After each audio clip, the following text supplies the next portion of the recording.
गुरुत्वीय त्वरण के मान को प्रभावित करने वाले कारकों को समझने के बाद इस पर आधारित कुछ न्यूमेरिकल क्वेश्चंस बनाते हैं। पृथ्वी की सतह पर किसी वस्तु का भार 81 न्यूटन है। यदि उसे पृथ्वी की सतह से पृथ्वी की त्रिज्या की आधी के बराबर ऊंचाई पर ले जाया जाए तो उसका भार कितना होगा? सूत्र अनुसार g डैश अपॉन g बराबर r upon r plus h का होल स्क्वायर होता है। यहाँ पर h बराबर r अपॉन 2 है। यह मान समीकरण में रखने पर हमें मिलेगा g dash upon g equal to r upon r plus r by 2 का स्क्वायर। अब न्यूमरेटर और डिनोमिनेटर में r कॉमन लेने पर हमें मिलेगा r अपॉन r, ब्रैकेट के अंदर 1 अपॉन 1 प्लस 1 बाई 2 का होल स्क्वायर, और यदि इसे सॉल्व करते हैं तो हमें मिलेगा 2 बाई 3 का होल स्क्वायर यानी कि 4 बाई 9। यदि पृथ्वी की सतह पर वस्तु का भार W है तथा r बाई 2 ऊंचाई पर वस्तु का भार W डैश हो तो उस कंडीशन में W dash upon W equal to होगा mg डैश अपॉन mg, यानी कि g डैश अपॉन g यानी कि 4 अपॉन 9। तो हम लिख सकते हैं W डैश बराबर 4 अपॉन 9 इंटू 81, क्योंकि वस्तु का भार 81 न्यूटन दिया गया है तो W डैश बराबर हो जाएगा 36 न्यूटन। अगला प्रश्न, पृथ्वी की सतह से 8 किलोमीटर की गहराई पर g का मान क्या होगा? पृथ्वी की त्रिज्या 6400 किलोमीटर तथा पृथ्वी की सतह पर g का मान 9.8 मीटर प्रति वर्ग सेकंड है। दिया गया है h बराबर 8 किलोमीटर और r बराबर 6400 किलोमीटर और g का मान 9.8 मीटर प्रति वर्ग सेकंड। अब सूत्र अनुसार g dash equal to g bracket के अंदर 1 माइनस h अपॉन r। यह मान इस सूत्र में हम सारे मान को लिख देते हैं तो जगह 9.8 ब्रैकेट के अंदर 1 माइनस 8 अपॉन 6400 और इन सब को सॉल्व करते हैं हम तो हमें मिलेगा 9.79 मीटर प्रति वर्ग सेकंड। भूमध्य रेखा पर g का मान ज्ञात कीजिए। ध्रुव पर इसका मान 9.81 मीटर प्रति वर्ग सेकंड हो और दिया गया है r बराबर यानी कि पृथ्वी की त्रिज्या बराबर 6.4 into 10 to the power 6 metre. इस प्रश्न में क्या क्या दिया गया पहले हम वो लिखते हैं। Gp यानी कि ध्रुवों पर गुरुत्वीय त्वरण का मान 9.81 मीटर प्रति वर्ग सेकंड। पृथ्वी की त्रिज्या r बराबर 6.4 into 10 to the power 6 metre. अब हम जानते हैं कोणीय वेग बराबर होता है 2 पाई अपॉन t, जहां t परिक्रमण काल कहलाता है। हम जानते हैं पृथ्वी को अपने अक्ष पर एक चक्कर लगाने में यानी कि घूर्णी गति करने में 24 घंटे लगते हैं तो t बराबर हो जाएगा 24 घंटे। 24 घंटे को अब हम सेकंड में चेंज करेंगे। 1 घंटे में 60 मिनट होते हैं और 1 मिनट में 60 सेकंड, तो हम लिखेंगे 24 इंटू 60 इंटू 60। अब यह मान इस सूत्र पर रख देते हैं हम।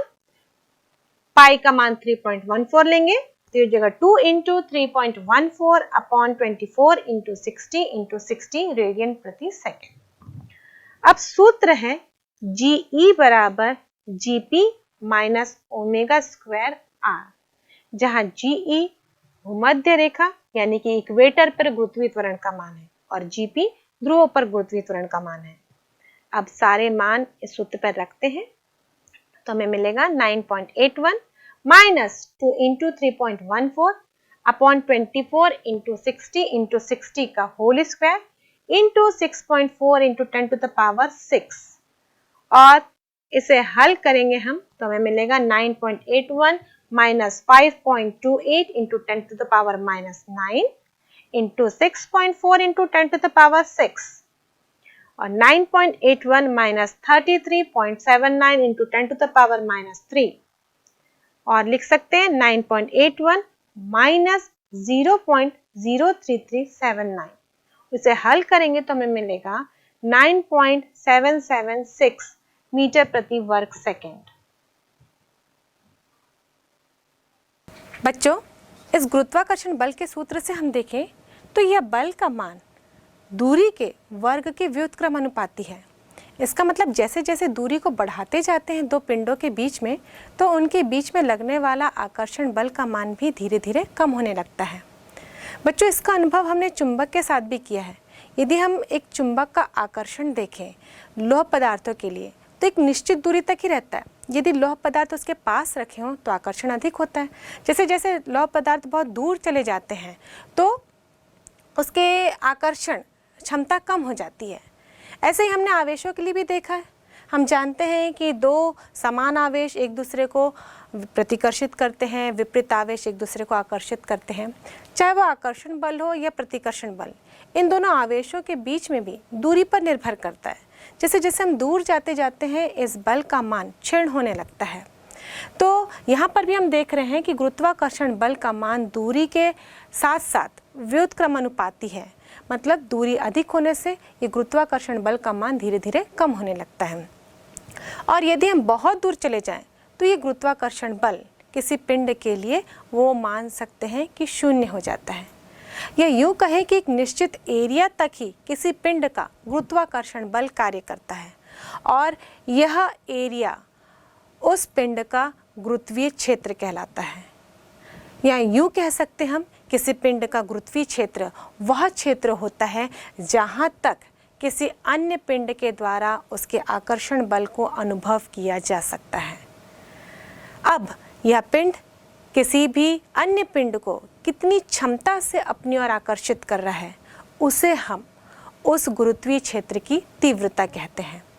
मान लीजिए यहाँ पर एक पिंड है और इस पिंड का अपना एक गुरुत्वीय क्षेत्र होगा और इसी क्षेत्र के अंदर ही कोई अन्य पिंड इसके आकर्षण बल को अनुभव कर सकता है।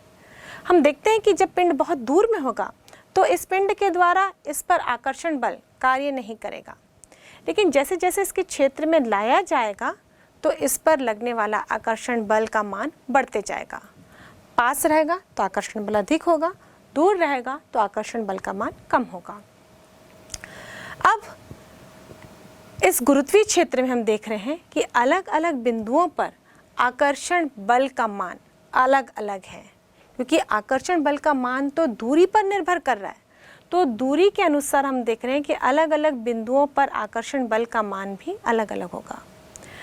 तो इसी प्रकार हम देखें कि ये कितनी क्षमता से, कितने बल से इस पिंड को आकर्षित कर रहा है, वह मान भी डिफरेंट होगा और इसे ही हम कहते हैं गुरुत्वीय क्षेत्र की तीव्रता। और यदि हम गणितीय रूप में देखें तो किसी भी पिंड की गुरुत्वीय क्षेत्र की तीव्रता किसी बिंदु पर किसी एकांक द्रव्यमान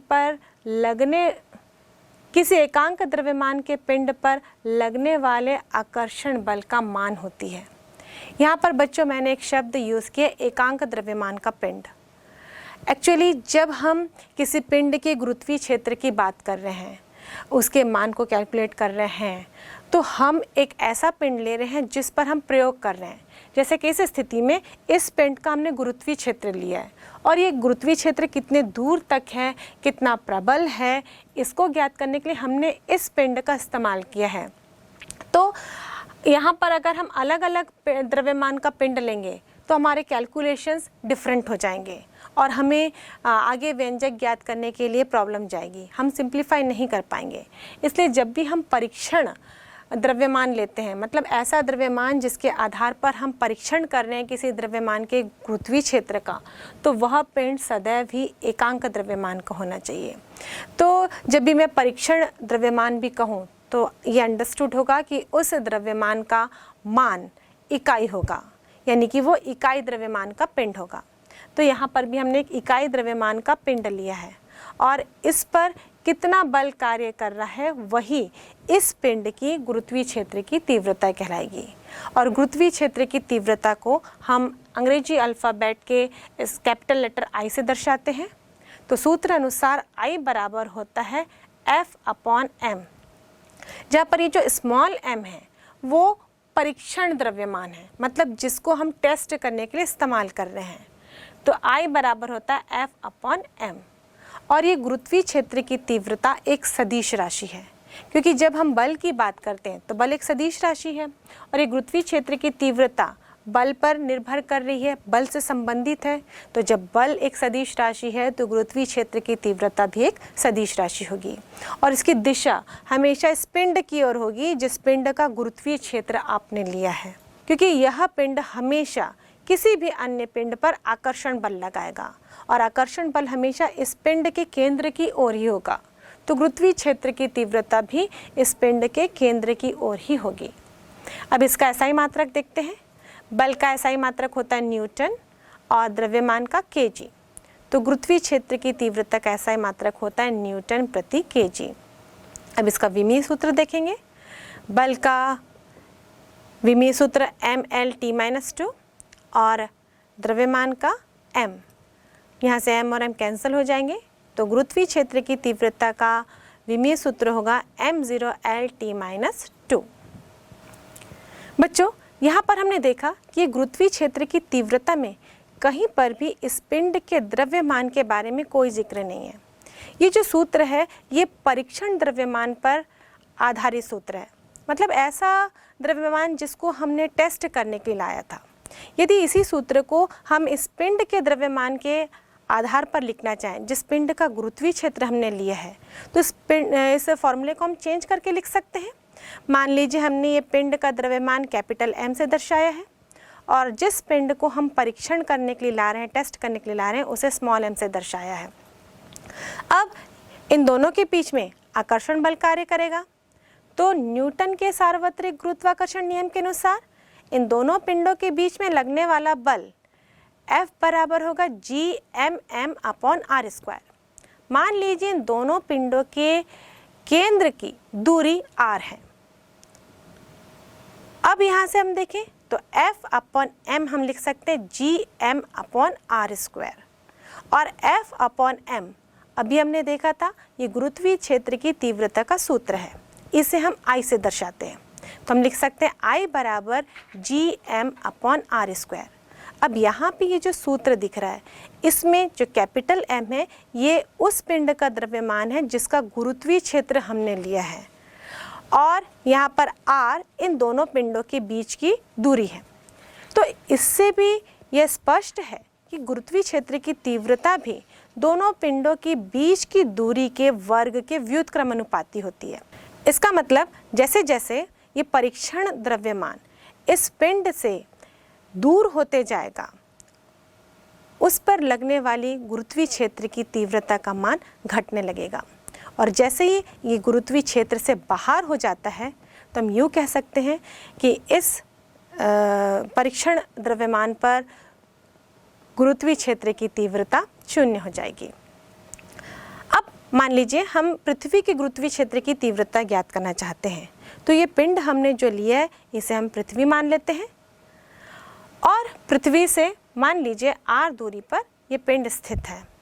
ये जो r दूरी होती है बच्चों, ये दोनों पिंडों के केंद्र से ली जाती है, क्योंकि हम जानते हैं कि गुरुत्वाकर्षण बल जो है उसकी विशेषता होती है कि वो दोनों पिंडों के केंद्र को जोड़ने वाली रेखा पर कार्य करता है, क्योंकि ये केंद्रीय बल है।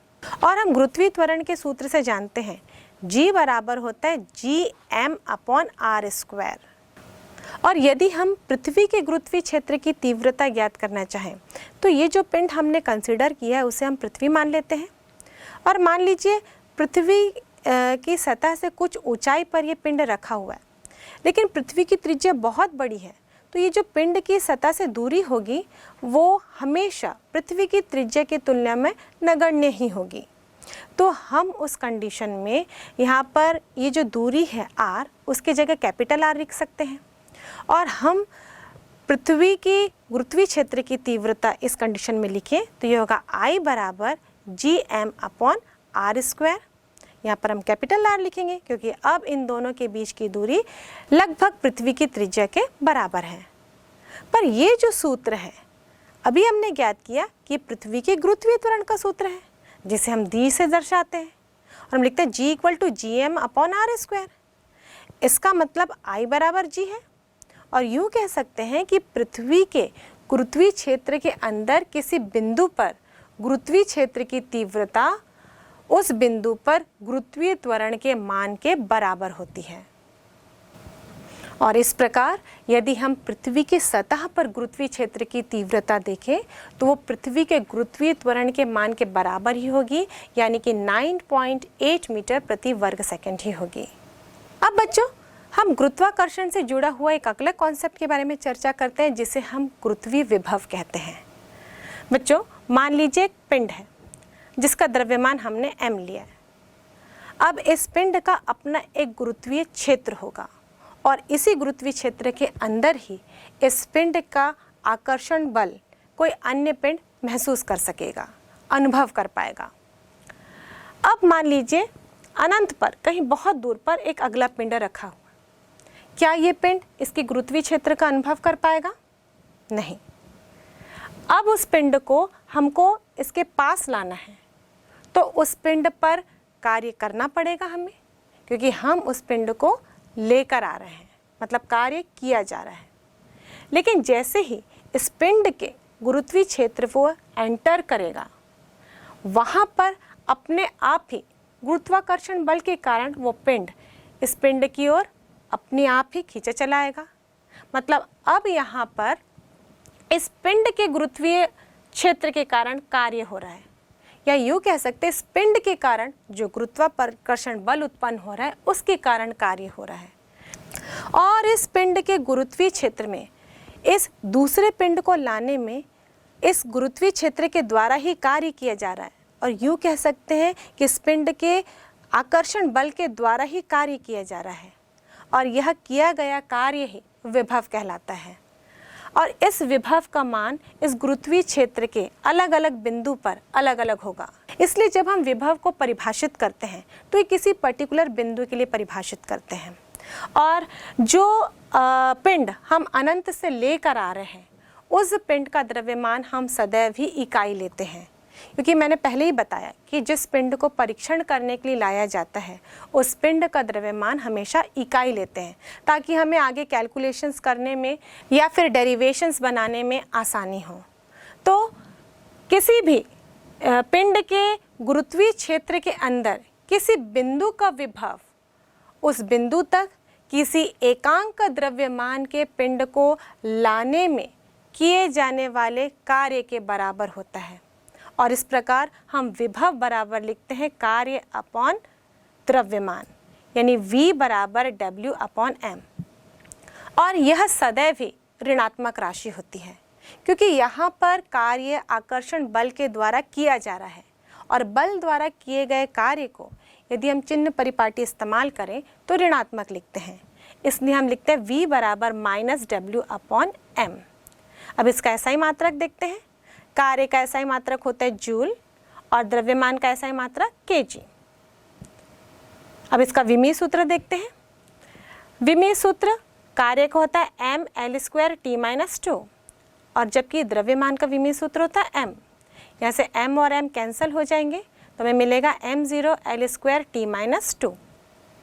अब बच्चों, हम बार बार बात कर रहे हैं कि लाने में किया गया कार्य, और हम एक दिशा की भी बात कर रहे हैं कि ये पिंड अपनी ओर आकर्षित कर रहा है, यानी बल के द्वारा किया गया कार्य है। अब इस आधार पर मुझे ये बताइए कि विद्युत विभव कौन सी राशि है, सदिश या अदिश? जनरली बच्चे यहाँ पे कंफ्यूज हो जाते हैं। हम सोचते हैं यहाँ आकर्षण बल के द्वारा कार्य हो रहा है, मतलब आकर्षण हो रहा है, तो हम वहाँ पर दिशा इमेजिन करने लग जाते हैं, और हम जनरली विद्युत विभव को एक सदिश राशि लिख देते हैं। लेकिन विद्युत विभव कार्य के बराबर है, और कार्य कैसी राशि है? अदिश। इसलिए विद्युत विभव भी एक अदिश राशि है। बच्चों, जो हमने विभव का फॉर्मूला यहाँ पर देखा, इस फॉर्मूले में ये जो m है ये तो परीक्षण द्रव्यमान है, मतलब जिसको हम लोग टेस्ट करने ला रहे थे। इस पिंड के बारे में कहीं भी उल्लेख नहीं है, जिसके गुरुत्वीय क्षेत्र के कारण ही हम यहाँ पर विभव निकाल रहे थे। तो इस फॉर्मूले को यदि हम इस पिंड के आधार पर लिखना चाहें तो उसकी भी व्युत्पत्ति कर सकते हैं। तो मान लीजिए हम यहाँ पर एक पिंड लेते हैं जिसका द्रव्यमान m है, और इसका केंद्र बिंदु हम O ले लेते हैं। अब मान लीजिए इसके गुरुत्वीय क्षेत्र में हमें किसी बिंदु P पर इस पिंड का गुरुत्वीय विभव ज्ञात करना है। तो इसके लिए सबसे पहले हम इमेजिन करेंगे कि हम एक द्रव्यमान ले रहे हैं जिसे हम अनंत से लेकर आएंगे और उसमें हमको कितना कार्य करना पड़ेगा, क्योंकि परिभाषा तो यही कहती है कि किसी भी पिंड को अनंत से जब लेकर आओगे किसी पिंड के गुरुत्वीय क्षेत्र में, तो जिस बिंदु तक लाओगे उस बिंदु तक लाने में जितना भी कार्य इस गुरुत्वीय बल के द्वारा हो रहा है वह उस बिंदु का गुरुत्वीय विभव कहलाता है। तो हम यहाँ पे डायरेक्ट अनंत से लेकर इस P बिंदु में नहीं लाएंगे, हम पहले एक छोटे से जगह पर उसका विस्थापन देखेंगे और देखेंगे कि वहाँ पर कितना कार्य करना पड़ रहा है। फिर हमारे पास कई मैथमेटिकल टूल्स हैं जैसे कि समाकलन और अवकलन, तो यहाँ पर हम समाकलन का उपयोग करेंगे और पहले छोटे से हिस्से के लिए ज्ञात करेंगे, उसके बाद समाकलन करके हम अनंत से निकाल सकते हैं। तो यहाँ पर हमने एक द्रव्यमान लिया है जो मान लीजिए अनंत पे रखा हो और हमको P बिंदु पर विभव ज्ञात करना है, मतलब हमको उस द्रव्यमान को अनंत से लेकर P बिंदु तक लाना है। तो सबसे पहले हम इमेजिन कर लेते हैं कि ये m द्रव्यमान का पिंड A बिंदु पर रखा है और ये A बिंदु इस बिंदु से यानी कि इस पिंड के O बिंदु से x दूरी पर स्थित है। अब पहले हम देखते हैं कि A से लेकर B तक इसको लाने में कितना कार्य किया जा रहा है। ये पूरा A बिंदु भी इस पिंड के गुरुत्वीय क्षेत्र के अंदर ही है। तो हम देख रहे हैं कि इस गुरुत्वीय क्षेत्र के अंदर A से लेकर B बिंदु तक लाने में कितना कार्य करना पड़ रहा है। तो हम जानते हैं न्यूटन के सार्वत्रिक गुरुत्वाकर्षण नियम के अनुसार F होगा gm m/x², क्योंकि इन दोनों के बीच की दूरी x है। अब ये जो हमने परीक्षण पिंड लिया था इसका द्रव्यमान तो इकाई है, तो हम लिखेंगे gm/x²। अब हम इस पिंड को A से लेकर B तक ला रहे हैं और A से लेकर B तक की दूरी मान लीजिए dx है। तो पहले हम देखते हैं कि A से लेकर B बिंदु तक लाने में कितना कार्य करना पड़ता है। मान लीजिए विस्थापन हमने थोड़ा सा ही लिया है, dx लिया है, अल्प विस्थापन लिया है, तो ये कार्य भी अल्प लेंगे। हम जानते हैं कार्य का फॉर्मूला होता है बल इंटू विस्थापन, तो हम लिखेंगे dw बराबर F इंटू dx। अब इस बल का मान लिख देते हैं, ये है gm/x² और विस्थापन है dx। अब यदि हम इस द्रव्यमान को अनंत से लेकर P बिंदु तक लाते और मान लीजिए कि P बिंदु इस O बिंदु से R दूरी पर स्थित है, यानी कि इस पिंड के केंद्र से ये R दूरी पर स्थित है, तो अब हम यहाँ पर हेल्प लेंगे समाकलन की। समाकलन को अप्लाई करेंगे, हम यहाँ पर दूरी लेंगे अनंत से लेकर R। अभी हमने A से लेकर B बिंदु तक लाने में कार्य का सूत्र ज्ञात किया। अब जब कुल कार्य निकालेंगे, मतलब अनंत से लेकर P बिंदु तक कार्य निकालेंगे, तो बस यहाँ पर समाकलन लगा देते हैं और समाकलन की लिमिट लिखेंगे। तो हम लिखेंगे W बराबर समाकलन लिमिट लगाएंगे अनंत से लेकर R। बच्चों आप समझ गए होंगे हम यहाँ पर क्यों समाकलन का उपयोग कर रहे हैं, क्योंकि ये दूरी बहुत अधिक है और जब बहुत अधिक दूरी के लिए और जो दूरी हमको ज्ञात ना हो, हम अनंत की बात कर रहे हैं, तो इस कंडीशन में हम क्या करते हैं, समाकलन का उपयोग करते हैं। हम छोटे से एरिया को निकालते हैं और जितनी भी दूरी के लिए निकालना है, जितने भी एरिया, वॉल्यूम या जो भी हमको क्वांटिटी दी गई है जिसके लिए भी हमको ज्ञात करना है, तो उसका हम समाकलन कर देते हैं ताकि कोई मिस्टेक ना हो। तो यहाँ पर भी हम लिमिट लगा देंगे अनंत से लेकर R तक gm/x² dx। अब यहाँ देखेंगे g एक नियतांक राशि है, द्रव्यमान इस पिंड का वो भी नियतांक है, तो समाकलन के बाहर हो जाएगा। समाकलन के अंदर बचेगा 1/x² dx, तो समाकलन इसी 1/x² का होगा। और यहाँ पर हम समाकलन के नियम को लगाते हुए इस समाकलन को हल करेंगे। इस 1/x² को हम लिख सकते हैं समाकलन x⁻⁻², क्योंकि हमारे पास समाकलन x⁻n का सूत्र है, तो जो सूत्र हमारे पास ज्ञात है उसके आधार पर ही हम समाकलन करेंगे। तो ये होता है x⁻n+1/n+1। तो इसी प्रकार x⁻−2 का समाकलन होगा x⁻−2+1/−2+1 और इसको हल करेंगे तो हमें मिलेगा x⁻−1/−1। अब माइनस चिन्ह हम हमेशा डिनोमिनेटर में नहीं लिखते हैं, तो हम इसको ऊपर लिख देंगे न्यूमरेटर में और x पावर -1 को हम लिख सकते हैं 1/x। तो x पावर -2 का समाकलन होगा -1/x, और ये समाकलन हमने ऑलरेडी कर दिया था, और इस मान को सीधे हम इस सूत्र में लिख देते हैं ताकि कोई भी कैलकुलेशन में गड़बड़ी ना हो। तो हम लिख सकते हैं W बराबर GM ब्रैकेट के अंदर -1/x। अब ये लिमिट जो लगी थी उसे लिखेंगे, पहले हम लोअर लिमिट लिखेंगे अनंत, और उसके बाद अपर लिमिट लिखेंगे r। अब ये माइनस साइन को हम ब्रैकेट से बाहर निकाल देते हैं, तो फॉर्मूला बन जाएगा W बराबर -GM ब्रैकेट के अंदर 1/x, लिमिट लगाएंगे इन्फिनिटी टू r। अब हम सीमा को हल करेंगे। जब सीमा को हल करते हैं तो पहले अपर लिमिट लिखते हैं, उसके बाद माइनस करके लोअर लिमिट लिखते हैं। बच्चों ये सब समाकलन के नियम के अंतर्गत आता है। जो बच्चे मैथ्स लिए होंगे वो तो समाकलन में पूरा ये सारा चीज़ पढ़ेंगे, जो बायोलॉजी लिए हैं उनको भी समाकलन के नियम जानने हैं। वैसे भी हमने अपने 11th के सिलेबस में शुरुआत के पाठ में समाकलन और अवकलन के बारे में चर्चा की है, और उससे हमने जाना है कि समाकलन और अवकलन को किस प्रकार हल करते हैं। तो बच्चों हम जब भी आगे कोई बड़े बड़े डेरिवेशंस करते हैं, आगे भी आप देखेंगे तो ये समाकलन और अवकलन हमेशा यूज़ होते हैं। तो हम डीप में भी यदि समाकलन और अवकलन को नहीं जाने तो कुछ खास फॉर्मूले जो हमेशा फिज़िक्स में इस्तेमाल होते हैं उसको हमको याद रखना ही है, उस पर हम चर्चा करेंगे ही। तो यहाँ पर भी ये फॉर्मूला हमेशा इस्तेमाल होता है, तो इसे हम ध्यान में रखेंगे। तो पहले अपर लिमिट लिखते हैं माइनस करके लोअर लिमिट। तो x के स्थान पर पहले आप r लिखोगे, फिर x के स्थान पर आप इन्फिनिटी लिखेंगे। तो ये हो जाएगा -GM 1/r -1/infinity, और 1 अनंत होता है 0, तो ये हो जाएगा -GM/r। और ये सूत्र है गुरुत्वीय विभव का, और इस सूत्र में हम देखें तो गुरुत्वीय विभव का मान ऋणात्मक आ रहा है। वैसे ही मैंने पहले भी चर्चा की थी कि गुरुत्वीय विभव का मान हमेशा ऋणात्मक होता है, क्योंकि ये गुरुत्वीय बल के द्वारा किया गया कार्य होता है। और इस सूत्र में हम देखें तो एक कैपिटल M यहाँ पर इस पिंड का द्रव्यमान है, और हम इसी आधार पर ही तो सूत्र ज्ञात करना चाह रहे थे।